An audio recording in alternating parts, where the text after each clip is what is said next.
Next up, the ESPN Daily. Good morning! When Devin Booker was asked about his decision/confidence to shoot a half-court three-pointer last night, he replied, "I don't shoot any shots to miss them, and that is the kind of energy I'm looking to exude for the rest of the week." Here's your ESPN Daily. Things to watch. Booker from Mars. Devin Booker is just pulling up from anywhere now. The Phoenix Star had himself a night. Weird. Scoring 35 points and draining this deep three from the logo as the Suns advanced to some number 6. I'm going to say that's a 6. Advanced to 6-0 in the NBA restart. Bubble Book is a bad, bad man. That's a big shot. Listen up. College football hangs in the balance.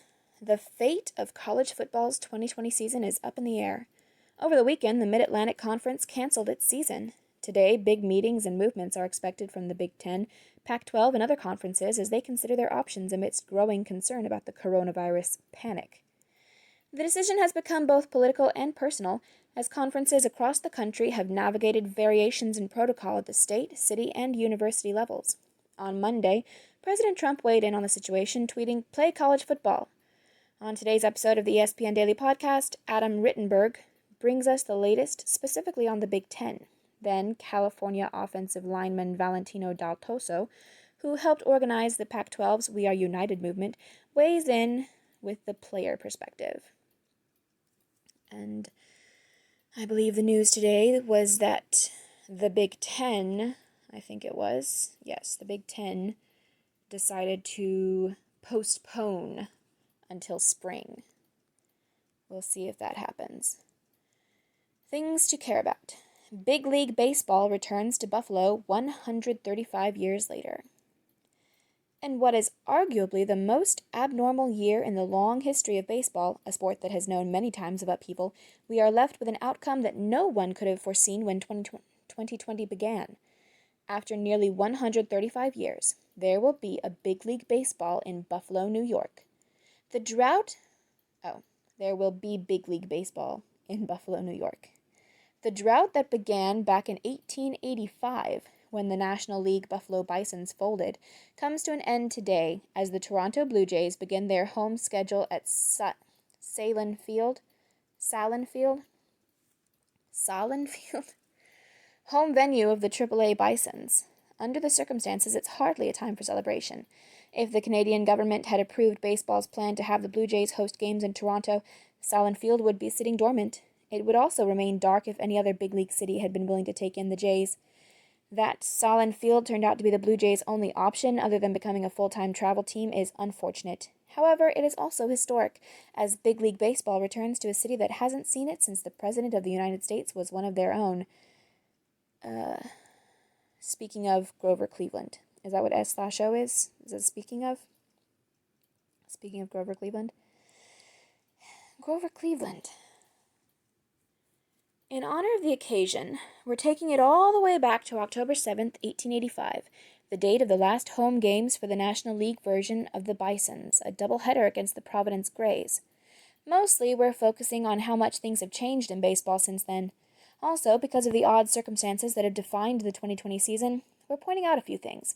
No fans in attendance, shortened doubleheaders, and cardboard cutout baseball fans. Speaking of the natural, that would be oddly familiar to anyone who witnessed both contests. You know, if that were possible. 2020 NHL Playoffs Round of 16 Preview. Let there be more playoff hockey.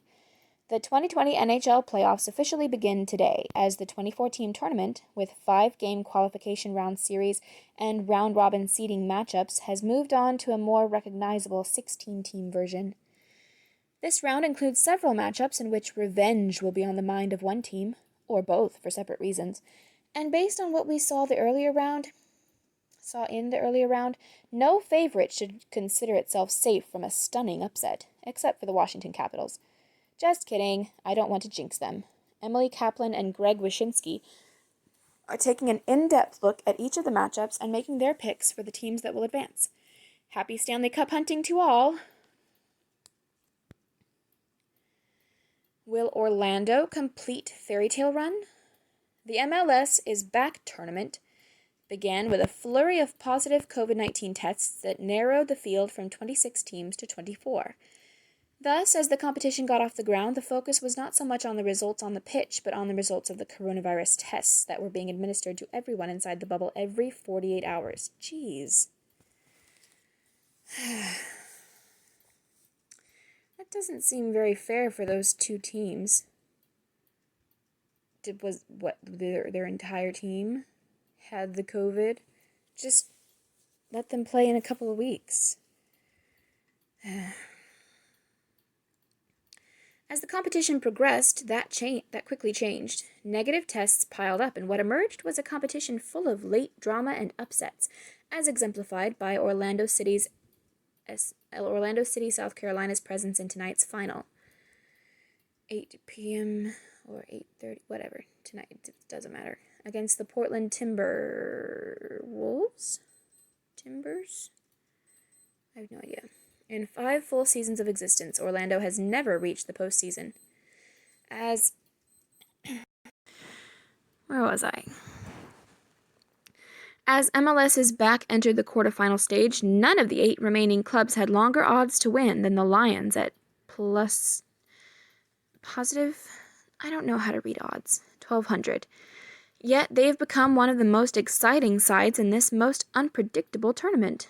Will the Timbers experience in big moments Portland is in its 3rd Cup final in the past 6 seasons give them the edge, or will Orlando City successfully complete an unlikely Cup run? Jeff Carlisle and Austin Lindbergh are breaking down the X factors for each team, analyzing how the match will be won, and making their predictions. Overheard. I think Jesus could be in front of me and I would probably still shoot. Kyle Kuzma after hitting the game-winning shot versus the Denver Nuggets. Okay. Dedication. I like that. Remember when? On this date in 2015, one punch changed 2 lives. At the time, no one inside the Jets organization would speak about the altercation between Geno Smith and IK Enemkpali that led to Smith's jaw being fractured in 2 places. Beyond the cause of the altercation, a dispute over $600. Call it the locker room code. Don't snitch on teammates. But now, 5 years later, people who were on hand for the fight have loosened their lips. Here's a 5-year retrospective on the incident that the New York Post dubbed Jaw and Disorder. What's on today? A bunch of stuff that already happened. Until next time, remember, last night, Juan Soto mashed a home run 463 feet. That's 460 feet farther than I have ever hit a ball. Don't worry, what I lack in hand-eye coordination I make up for with speed. I really don't care. I mean, you could tell me more about the athletes. I don't care about you. This has been your ESPN Daily for Tuesday, August 11th, 2020.